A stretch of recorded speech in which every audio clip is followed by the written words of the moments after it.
Olá, aluno. Bom dia, boa tarde, boa noite.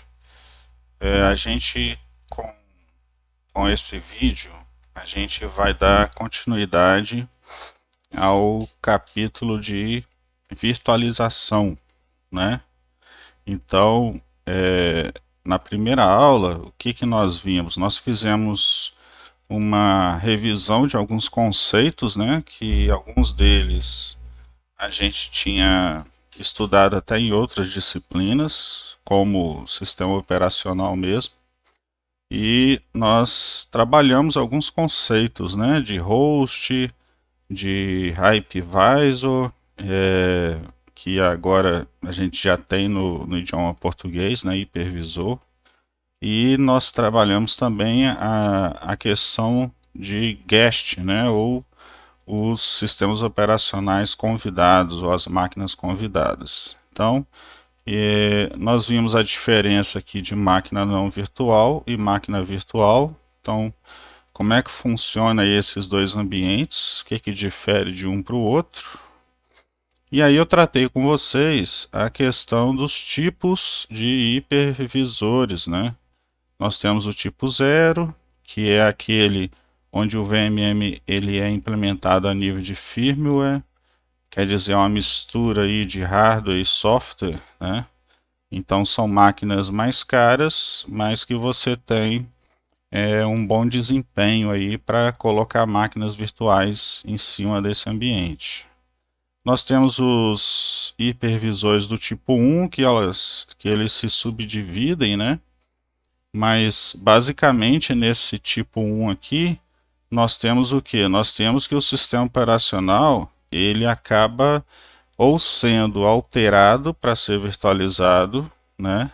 Ou ele fornece funções dentro dele para que ele possa ser virtualizado. Então esse seria o tipo 1, levando em consideração aí as duas categorias, subcategorias, né? E nós temos os hipervisores do tipo 2, né? Que são os mais simples de ser usado, mais baratos, então qualquer um tem acesso, são geralmente grátis, você baixa e começa a testar a máquina virtual, onde você tem disponível. Então os dois principais que a gente tem, do tipo 2, os mais conhecidos, são o VMware, né, o Workstation, e o Oracle VirtualBox, que são provavelmente aqueles que a gente vai usar nessas aulas aí, e que alguns de vocês aí provavelmente já têm experiência também de outras disciplinas. Em sistemas operacionais mesmo, a gente chegou a usar, começar a usar alguma coisa disso aí, tá? Então a gente, só para lembrar, quanto mais próximo do hipervisor tipo 0, a máquina é mais cara e a VMM está implementada quase que a nível de hardware. E quanto mais para baixo, é mais barato e você você está mais próximo de utilizar aplicações mesmo enquanto VMM, tá? Então, a partir desse slide aqui, a gente começa esse segundo vídeo, né, dessa parte de virtualização. Eu deixei bem dividido, porque é um capítulo longo e com muitos conceitos novos, né? Então eu estou indo bem devagar nesses conceitos. Essas outras variações de implementação de VMM, a gente vai estudar isso com calma mais no finalzinho desse capítulo, né? Então isso aqui é na verdade só para saber que eles existem, né? A gente vai dar só uma resumida, mas no final do capítulo a gente vai passar com calma um por um, né? Então nós temos outras variações assim que a gente não costuma considerar uma virtualização pura, né? Então são algumas variações bem específicas, né? Então nós temos a paravirtualização, né, que é essa primeira aqui, que é a técnica em que o sistema operacional convidado, o guest, é modificado para trabalhar em cooperação com o VMM para otimizar a performance. Então nós temos aqui uma alteração do sistema operacional, né? Parece muito com o hipervisor tipo 1, só que ele tem alguns detalhes diferentes, né? Quer dizer, nesse caso, por exemplo, né, toda vez que uma máquina virtual precisa realizar uma instrução privilegiada, ele precisa entrar em contato com a VMM, ele precisa requisitar a VMM, né?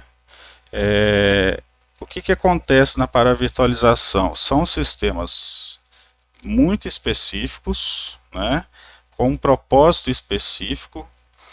Que tem de vantagem? É que você consegue muitas vezes ganhar em desempenho, mas você tem a desvantagem que a manutenção desse tipo de sistema é muito caro, né? Porque você precisa trabalhar realmente no interior do sistema operacional da forma como ele foi adaptado, tá? Então é uma forma bem específica também de implementação de VMM, né? Uma variação para virtualização. A gente vai tratar com mais calma mais no finalzinho do capítulo. Nós temos também outra variação, que é a virtualização do ambiente de programação. Nesse caso, as VMMs não virtualizam o hardware real, né? Você não tem aquela camada do hardware recriado em cima da VMM, mas cria um ambiente virtual otimizado, né? Então a gente tem quem começou praticamente isso aqui, que ficou assim mais conhecido, né, nas empresas, nas universidades, foi a linguagem de programação Java, né? O Oracle Java, que agora é da Oracle, né? O Java ele que introduziu isso com maior força para a gente, né? Principalmente para quem trabalhava ou trabalha com programação. Quer dizer, quando você trabalha com Java, você não tem uma linguagem nem puramente interpretada, nem puramente compilada, né? Você tem um ambiente híbrido. Então ele usa esse esquema de virtualização. Então as instruções, na verdade, do Java, elas são compiladas num código objeto, digamos assim, bem específico, e esse código, né, que se compila, executa sobre uma máquina virtual. Por isso que acontece, às vezes, de você estar rodando algum aplicativo em Java, ou também na plataforma .NET, né, da Microsoft, e o sistema te pede para você instalar esses ambientes, né? Ah, preciso que você instale aqui a máquina virtual do Java, ou preciso que você instale aqui a plataforma .NET para rodar esse aplicativo, né? Porque essas linguagens, tudo que é desenvolvido nessas linguagens, precisa rodar em cima de um ambiente virtualizado, que a Oracle e a Microsoft fornecem para a gente, né? A gente vai discutir isso aí um pouco mais com calma também lá para o final do capítulo, é só para a gente ter uma ideia. Nós temos também a questão dos emuladores, né? Eles permitem que aplicações escritas para um ambiente de hardware específico executem outro ambiente de hardware muito diferente, bem como com uma CPU de tipos diferentes. Emulador, a galera que gosta de jogar conhece bem isso aqui, né? Então, por exemplo, um videogame saiu de linha, né? Não é vendido mais, mas determinado jogador tem saudade de jogar aquele joguinho que ele jogava na adolescência, por exemplo, né? Então, o que ele faz? Não existe aquele videogame mais, ele baixa um emulador desse videogame e aí consegue rodar aquele joguinho que ele tanto queria, né? Então a galera que mexe com jogos, né?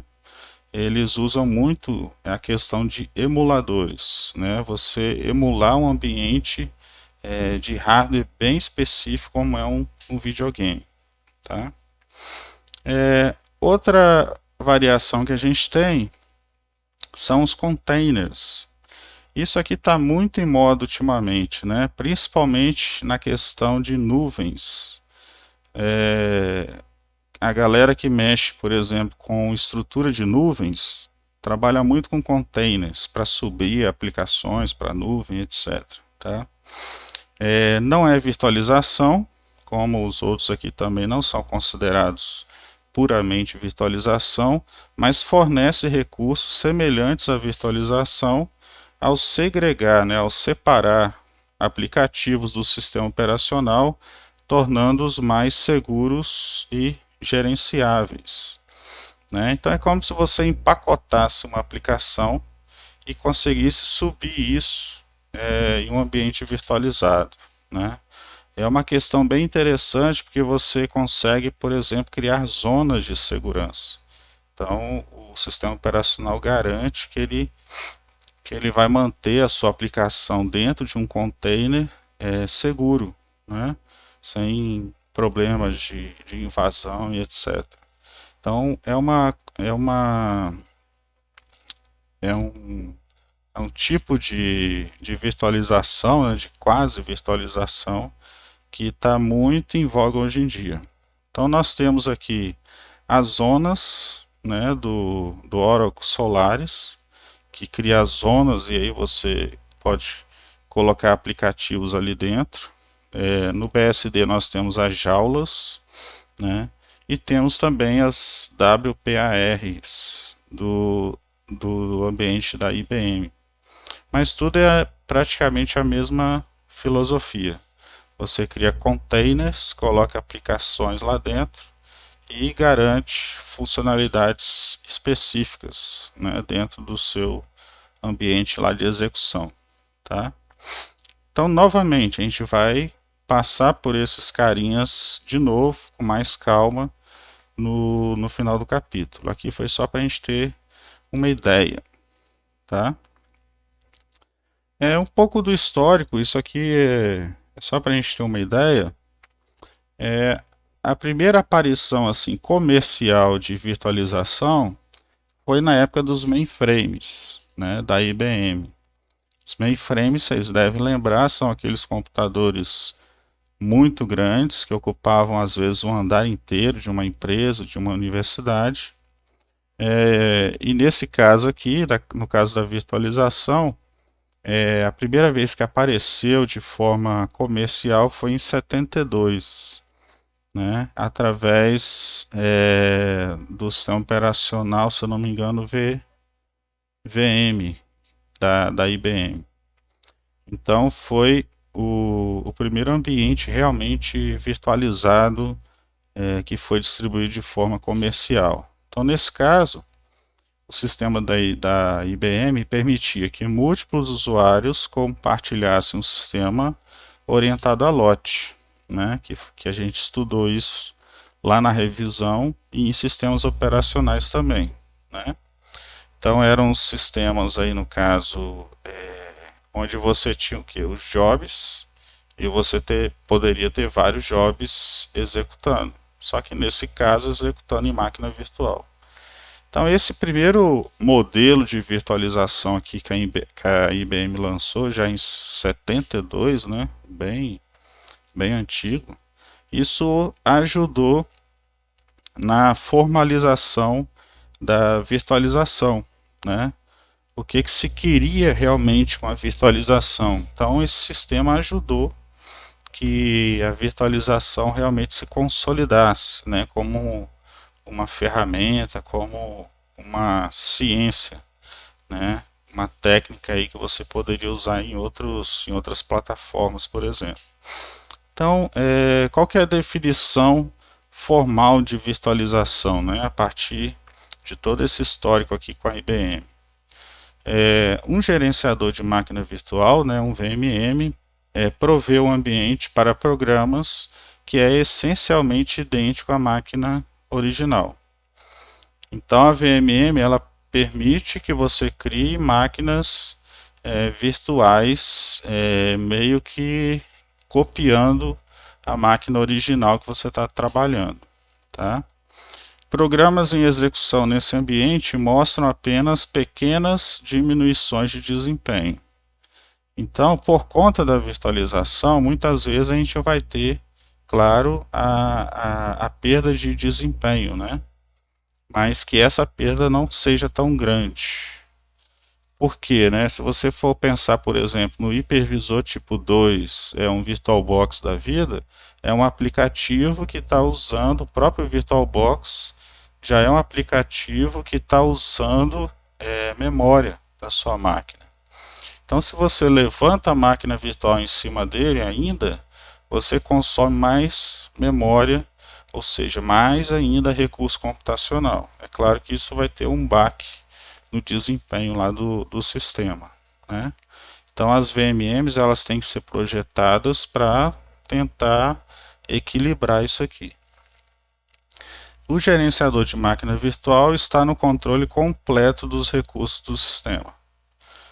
Isso é uma ideia que veio do próprio mainframe ali, né? Quer dizer, o VMM precisa ter acesso aos recursos do sistema para controlar todas essas máquinas virtuais que estão rodando em cima dele, né? Então existe essa necessidade aqui. Então, a partir desse case aqui da IBM, se conseguiu então se formular esse modelo para que tivéssemos um ambiente realmente virtualizado, né?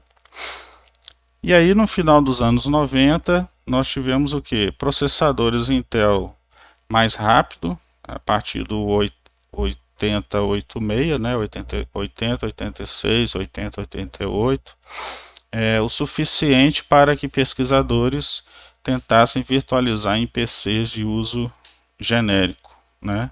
Então os pesquisadores começaram, já que não dá para ter acesso a um mainframe IBM, né, que com certeza era bastante caro, será que eu consigo, a partir desses processadores que estão chegando no mercado, eu consigo virtualizar? O que eu preciso fazer para conseguir virtualizar, né?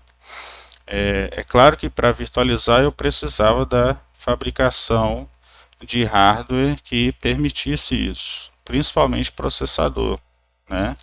Processador foi essencial a evolução dos processadores para que a gente tivesse a virtualização que a gente tem hoje. Então aqui tem algumas empresas que criaram tecnologias que são usadas até hoje, né? A VMware ela é mais acessível a gente porque ela tem uma versão que é muito utilizada para virtualização de pequenas empresas, né? De escolas, de pequenos serviços de prestação de software, de aplicações em nuvem, né? Então o VMware ele é bem acessível a gente. E a virtualização permitiu expandir vários sistemas operacionais. Então hoje nós temos sistemas operacionais que a maioria deles consegue trabalhar com virtualização de alguma forma. Nós tivemos também evolução de processadores, né? Inclusive instruções específicas apenas para virtualização, né? E as VMMs estão cada vez mais desenvolvidas, né? Com vários recursos, várias funções agregadas aí, tá? Então tudo isso começou lá na IBM em 72, mas isso gerou um fluxo de trabalho aqui em várias partes do mundo, né?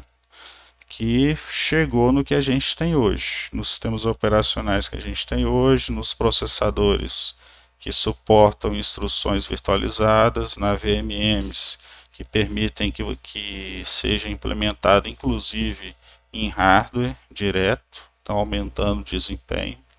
Então a gente tem realmente um ambiente bastante propício aí para você usar a virtualização, que é o que a gente tem hoje com a chegada forte aí das nuvens, né? Dos data centers gigantes que a gente vê por aí, da Google, da Microsoft, etc.